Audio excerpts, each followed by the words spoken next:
Let's talk about the Midwestern Tool Collectors Association. Are y'all familiar? If you're not, go to MWTCA.org and check them out. They have local meets, regional meets, however you want to describe it, and then they have national meets that happen just a couple times a year, and they're in various locations around the United States. Well, I'm getting ready to go to one, and so I thought I would take y'all along and let you watch the pack-out process and maybe talk about some tools along the way. More specifically, let's talk hand plane parts. It's not realistic to take everything I have, so I gotta pick and choose. I'm gonna take some of these individual items from this case, and we're gonna relocate them over here to this one. And then repeat that process umpteen times until there's a sampling of many different parts, including lateral adjust levers, for example, with no patent dates, as well as the ones with 3 patent dates to go with your Type 6s and 7s. Here's the shelf full of spoke shave parts, so let's go ahead and grab some of those, like for the 151, and we'll grab some lever caps for those, because people are always looking for spoke shave lever caps. And a handle for a 67, that might come in handy. This container is mostly spoke shave parts, some block plane parts, and then like some taps and dies. And hey, speaking of spoke shaves, that's from the Bailey Tool Company, so somebody out there has a spoke shave, and they're looking for that blade and maybe that cap. Small forward tote screws. Ooh, I cannot keep these things in stock. This is the most I've had in a while. I've got the originals, and then I've got some stainless steel reproductions from Woodya, and I have some brass reproductions, so let's load those up. It's not realistic for me to take all these frogs, and plus they wouldn't all sell anyway, so I'm just going to take a few from each size, some of the better looking ones, and we're going to see how many of these frogs I can sell. And hey, I've even got some number 8 size. Just like the frogs, I can't take all of these knobs, so I'm going to take some low knobs, I'll take some high knobs, and some from each size. Some rosewood, some non-rosewood, and let's see who needs what size knobs. I recently got hooked up with some spoke shave irons, so I got some for the 51, 52, some for the 151, so I'm really hoping to sell some of these irons. These shelves are mostly combination plane parts, so you can see for number 45s, number 55s, got some random hardware, got some long rods there. Down here, just got some random screws, and then off to the left, you actually see some parts for 80 scrapers and number 12s and stuff. There they are, those number 12 handles.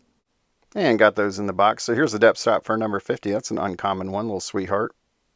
Here's a fun fact. These are both small depth stops for combo planes, but the smaller one actually goes to a Sargent 1080 or 1085, and they're not compatible. Lever caps and blades. These have proven to be pretty good sellers, so I'm going to take the cream of the crop for these, and of course, various sizes, and I'm going to wrap them all up in bubble wrap and carry them along. For blades, I've got, I think, just about every size covered, and then for lever caps, I have, I think, 2 through 8 covered. And it's more screws. I don't want to be a one-trick pony, so I'm going to take some other random tools like these draw knives, and then this whole thing of tools. I got some chisels in there, some little spoke shaves. I got this Stanley hatchet right here. I've got this Starrett machinist rule. And what else is in there? I got that little bullet level down there.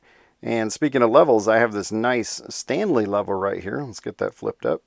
And I'll take a few complete planes as well, like this number 40 Stanley scrub plane that is in great condition, especially for its age. And speaking of scrub planes, I got these caps. These are always in demand, and I've even got some blades, one for a 40 and one for a 40 and a half. And we can't forget about our router planes, so I'm going to sell a couple blades. I've got this little number 1 frog. How cool is that? Got some number 78 parts there, depth stops. Those are 79 depth stops of the Sargent version. And then just some random other ones. I got, of course, the fences for the 71. And spurs are always in demand. Other than that, we got some number 12 parts there. Got some random knobs. We're going to hook up some planes on this trip. And there's a reproduction depth stop from 71. Got some smalls in this one, including frog screws for number 2s. And this container's getting there. So there's those spoke shave irons I was telling you about. And then, there's for side rabbits, so your 79 as well as your 98, 99. And your bedrock pins and screws. And hey, even some parts for a 49 auger bit gauge. Speaking of bedrocks, I got a few frogs there and have very few lever caps. And that's actually a Bailey Victor lever cap there in the center. There's some more bedrock frogs. So, of course, I'll bring a few of those. And I can't leave home without these block plane irons because I know somebody's going to need those. And block plane lever caps too, also for the 60 and 60 and a half. And even more blades. Anybody need a chip breaker screw? Now, I'm no James Wright. I can't make it to every single MWTCA meet. But by golly, if you know of one coming up in your area, be sure to reach out to me and let me know what parts you need, and I'm going to try my best to bring them along.